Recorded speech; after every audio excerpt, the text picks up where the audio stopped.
right, this is the Outclassed characters tier list. I did write a script for this. I don't know if I really how deeply I want to use it.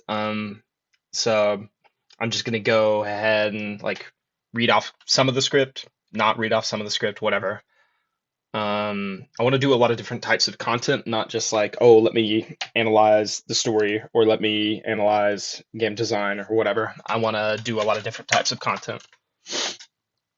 So this is the outclassed characters tier list. What I defined by outclassed means that they can't really be a teacher character because the purpose of a teacher character is to make the student better than the master. So the purpose is to be outclassed. So if I put those characters in this list, they would be at the very bottom where Piccolo and Krillin are, because that's their purpose. So they don't really need to be in the list. And then other like secondarily, I want to point out Bulma specifically because Bulma can't really be on this list because she's like tangential. She's to the side. She can't really get outclassed because she's not a fighter character. A lot of the characters in Dragon Ball actually enter combat or are combatants. So that's what this list is about the non-teacher characters and within viewing it from the lens of the combat. It's like how these characters are outclassed over time. And additionally, another foundation for this is that they have to be a part of the story for multiple arcs, and they have to have done anything at all during the story. So Ox King was a character that I thought about during this list, and I was like, well, I can't really put him into the story because he doesn't really do anything. Chaozu and Oolong and Puar literally do more than the Ox King does, so I didn't consider him for this list. And so, yeah, with that out of the way, here's the list. I'm gonna do it from top down instead of bottom up because I mean I don't really have that much to say about Krillin and Piccolo as I do for the other characters. So, why are Oolong and Puar on this list? They're not fighters. Cap. Um, Puar enters combat twice during the series and wins those engagements. So earlier, like in the very first arc of the story, Goku turns into an Uzaru, and the group has to strategize how to like solve this encounter. So Puar turns into a pair of scissors and does that for the group. So that's one dub on Puar's belt. And then secondarily, in the Fortune Teller Baba saga, Puar and Upa partner up to defeat one of Fortune Teller Baba's henchmen. So this character actually has combat potential, and this character is partnered up with Yamcha. So this character has entered combat. It's not like Puar hasn't entered combat. So the reason that I put them in criminally underutilized is that Oolong and Puar have the same skill set, so therefore could do the same thing. And they have demonstrated that they have entered combat before. So what's the reason why, like, what's the reason they weren't used? They were criminally underutilized because they have a skill set that can't be outclassed as easily as like, oh, power level, let me, outclass them that way. These characters aren't fighters, but they can be used as tools to fight or tools to alter combat. One of the most potent techniques in all of Dragon Ball is the solar flare, and it's because it does not matter. The power level exchange does not matter. Like, you still need your eyes to see. And so, therefore, the solar flare is such a potent technique in the universe. And so, Oolong and Puar definitely could have been used in that way, where it's like maybe instead of like the fighting, it's more like tools. Like, and so I put them in criminally underutilized because there's a lot of potential in these characters, and they don't need to be outclassed in the same way. All right, Tien. Technically, this character could probably go in underutilized instead of criminally underutilized, but it's my fucking list, so I'm going to put Tien in criminally underutilized. The reason that I believe so is because he learns a technique on screen to defeat the main villain of an arc, and he shows up against Cell and holds him off in a second form, mind you, and then he confronts Boo-Tanks by himself. And he also has a technical KO over Goku. He won the 22nd Tenkaichi Budokai. Like, what Tien accomplishes does not match how he's treated in the context of the narrative. In the context of the narrative, he's like in that tier below Super Saiyan, but realistically his tier as like a fighter and what his accomplishments are don't match that. He really should be Piccolo adjacent. Like if you were to like measure it out into like three tiers, it'd be like Super Saiyan, Piccolo, non-Super Saiyans. Like technically Tien should be on the level of Piccolo, but that's not how the story treats him. It's like this weird kind of like peaking like element that where Tien has that's very strange, and that's why I say he's criminally underutilized because it's like huge spike, like really far low, huge spike again. Like why isn't he considered in that Piccolo role? This character is training constantly, and he clearly takes this more seriously than Yajirobe, Krillin, Yamcha, Puar, Oolong, even Android 18. Like he clearly takes fighting more seriously than these characters, so it just doesn't really make sense to me. And his defining move, his defining attack is the Tri Beam, and that's a self-damaging, self-sacrificing technique. Um, and so, like, why doesn't he learn the Kaioken? He's clearly equipped to deal with the ramifications of a technique like that. So it just kind of makes more sense for Tien to have the Kaioken than even Goku. And it's not really even fan fiction either. It's like the story supports that. Like in the Saiyan saga, some of the only writing commitments that come from techniques are from the Kaioken and the Tri Beam. Tien dies when he uses the Tri Beam against Nappa, and that's a commitment that Toriyama makes as a storyteller. And then Goku uses the Kaioken and gets beat up because he's exhausted when Vegeta flies down and becomes a Nuzaru. Like Toriyama is willing to carry out these ideas, so it's like why not just give the Kaioken to Tien? It makes the most sense to me. Like, um, I think this character is criminally underutilized, specifically because of the fact that he's given moments. Like he's given moments to like really be in there, but it doesn't really. It's like it's mismatched almost. Like why is he popping off so hard if he's not Piccolo adjacent? Do you understand what I'm saying? Like just move him up. You know what I mean? He doesn't have to win. He doesn't have to beat the main bad guy of an arc, but you are demonstrating that he's on Piccolo's level, but then choose to kind of not make him on Piccolo's level. It doesn't really make sense. He's a very scattered character. That's why I say he's criminally underutilized because he deserved to be in the role. He deserved to be in that kind of Piccolo role. Okay, so Yamcha qualifies for the underutilized category because he himself is well utilized in the first half of the story, and then is just kind of like drops off hard in the second half of the story. The moment he's killed in the Saiyan saga, basically Yamcha's done as the moment he dies in the Saiyan saga. Like Toriyama doesn't have anything for him to do. It doesn't have anything for him to like bow out naturally. Like most of these characters don't get a bowing out moment. Some one does, I think, Krillin, but Yamcha doesn't get that, and he doesn't really even receive any character moments either. Like the moment they stop being fighters, they also stop being emotional support beams for the story. Not every character is like this, but most of the characters are like this. It's like if that's all they have after a certain point, once the Saiyan saga happens, a lot of these characters become more like linear in their storytelling potentials. And so like Yamcha doesn't have anywhere to go. He's not defined after the Saiyan saga. And then also Vegeta steals his girl, and then it's like he has no tether to anyone else. The only tether that he has is to Puar, and then Puar is criminally underutilized. So it's like surprise, surprise. Both of these characters don't really appear in the work after the Saiyan saga. Like it really sucks too because I think he's pretty cool. I really like Yamcha, but perhaps that's just because I'm a writer and I can kind of tell that Toriyama's not really being very kind to him. And there's not much meaning made out of it. You know what I mean? It's just kind of like, oh well, this character went kind of unfulfilled and had potential, so that sucks. And then a Android 18. This character is very interesting because if you watched my GT video, I talked about how placement is important and placement decides like audience like first impressions and stuff. So Android 18, she solves the Super Saiyan issue. All of these characters, because Toriyama is willing to make that writing commitment, all of these characters are just there's like that stopgap is put up when Goku turns Super Saiyan against Frieza. That stopgap is put up, but 18 doesn't suffer that stopgap because she was considered to be a main antagonist before Toriyama came up with the concept of Cell. So it's like she's incredibly powerful, and that's why I say she's underutilized. So sure, she only really has one arc to go, the Buu saga. Like she only has one storyline, and she wasn't used super terribly because she has like a fun little moment with the in the 20 Tenkaichi Budokai with Mr. Satan.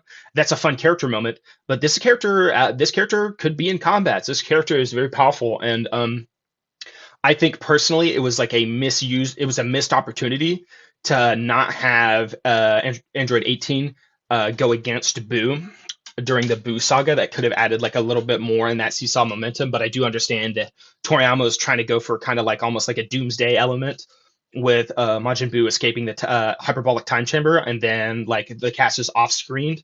But I think that this character went totally underutilized because she was a main antagonist. She has that like infinite energy resource. So it's like one of the problems with Boo is that like he can't really be defeated until the plot decides it. 18 Android 18 could match that the same way that like Fat Boo fights Kid Boo and at the very end of the story. That could have been like an Android 18 situation where it's like she's fighting from behind, but she doesn't have that flaw that other characters would do, where they would just totally crumble. Like 18 wouldn't totally crumble, and I think that could be really cool shit. And it's clear that it's like once this bad guy that clearly has all these potent abilities joins the team, they just get nerfed, and that shit fucking sucks. She's underutilized, but it's not like woefully underutilized because she only has like 2 arcs to even make an impact, and one of those arcs she's not a part of the story. So it's like I can't say she's like criminally underutilized, but she's definitely underutilized in my opinion because a lot of the story is a combat story, and she has the gas to be in the combats. So why not? Underutilized.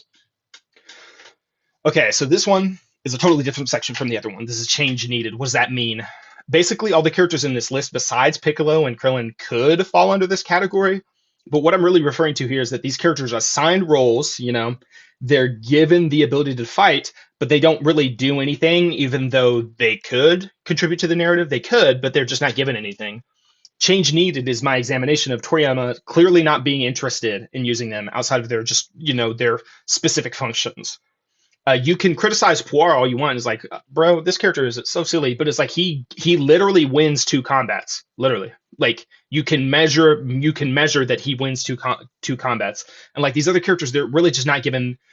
They're just really not given these moments. They're just kind of like, here, I will only use them for this purpose, and they can fight, but I'm just not gonna have them do that.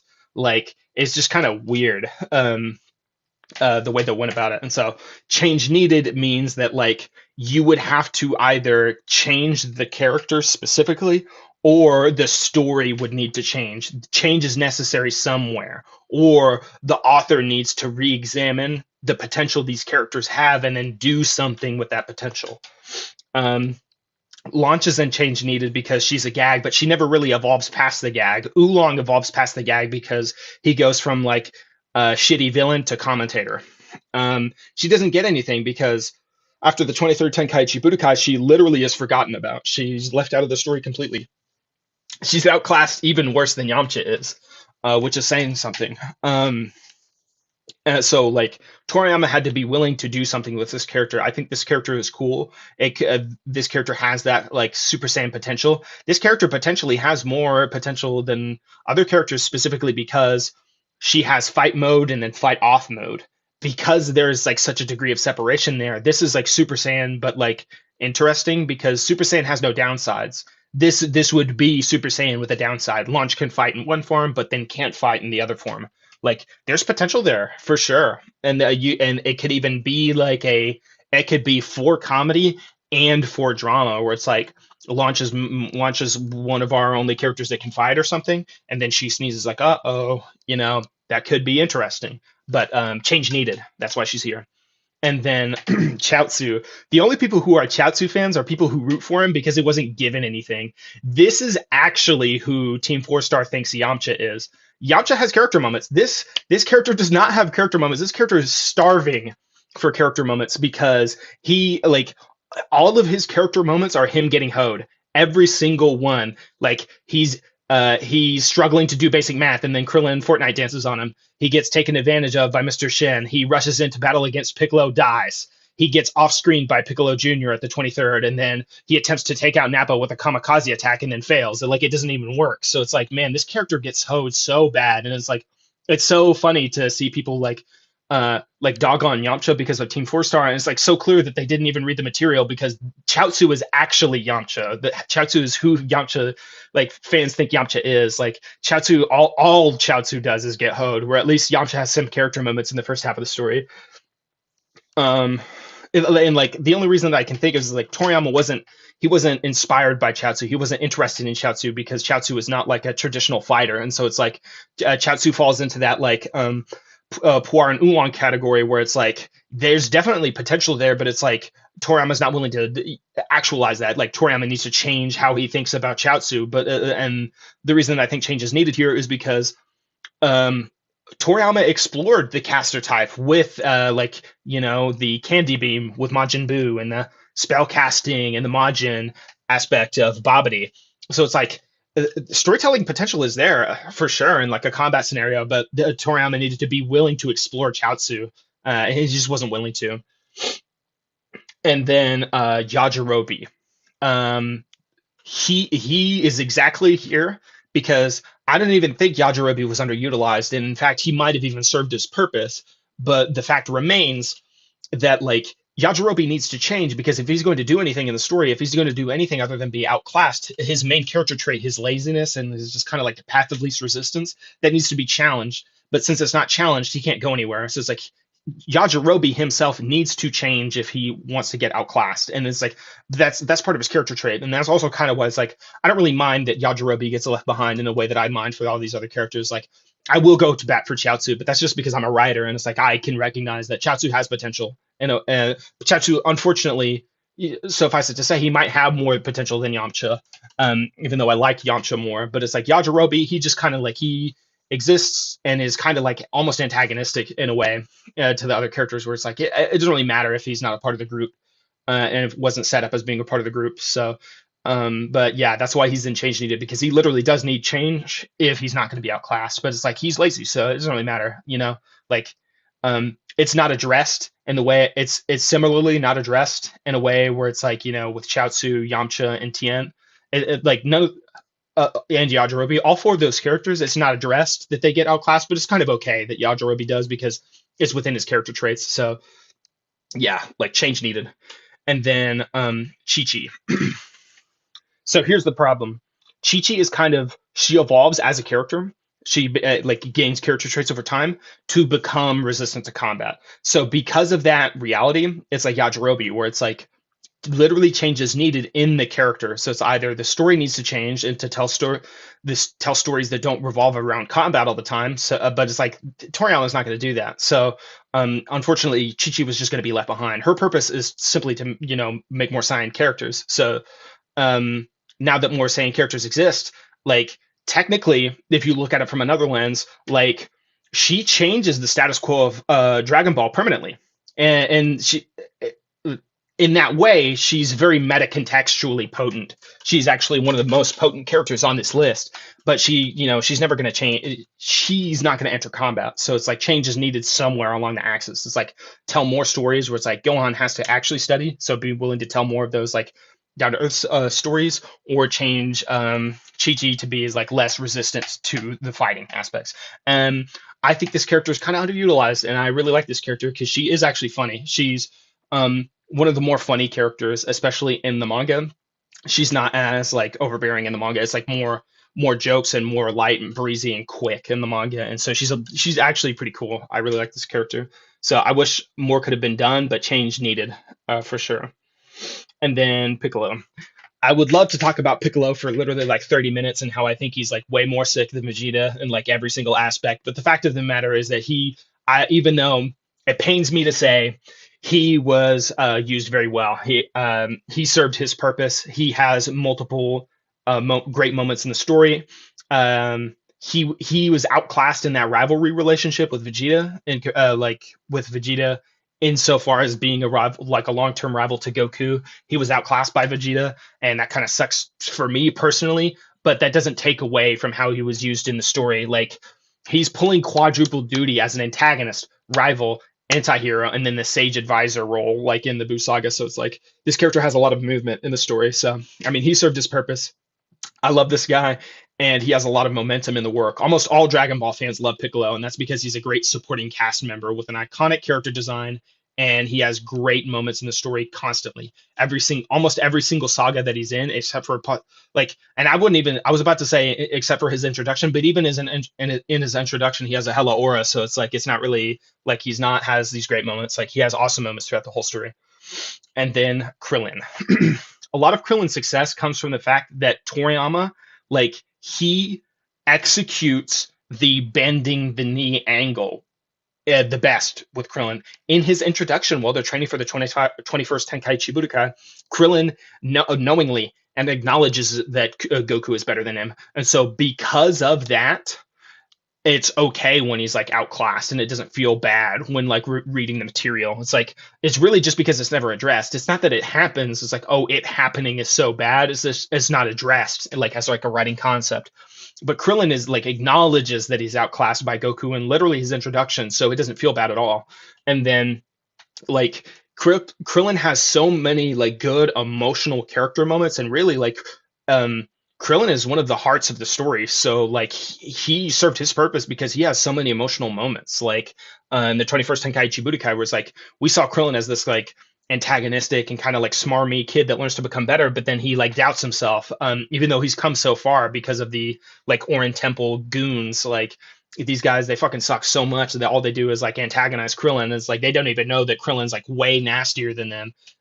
Like Goku knows the truth, and that's why it's like very satisfying to watch Krillin just like totally dismantle the like Orin guys that were mean to him. But it's like that's just one example. Krillin has countless moments like that, like how he pairs up with 18. He like doesn't destroy the remote. He's killed by Frieza, and then that's the catalyst for him becoming Super Saiyan, Goku becoming Super Saiyan. Like how Krillin is willing to venture to Namek to because he's the last. Him and Gohan are basically the last line of defense. But it's like, yeah, I know this shit sucks, but I'm gonna have to keep it done, and that kind of stuff. That kind of consistency in Krillin's character, that underdog mentality, it just works really well. So it's like even if he's outclassed, it kind of makes sense for his journey, and the audience doesn't feel bad about it. And he's really easy to root for because he is outclassed basically the entire story, but he keeps showing up because he just has that dog in him. And so it's like I love this character, and everybody else loves this character too because he was extremely well utilized and served his purpose.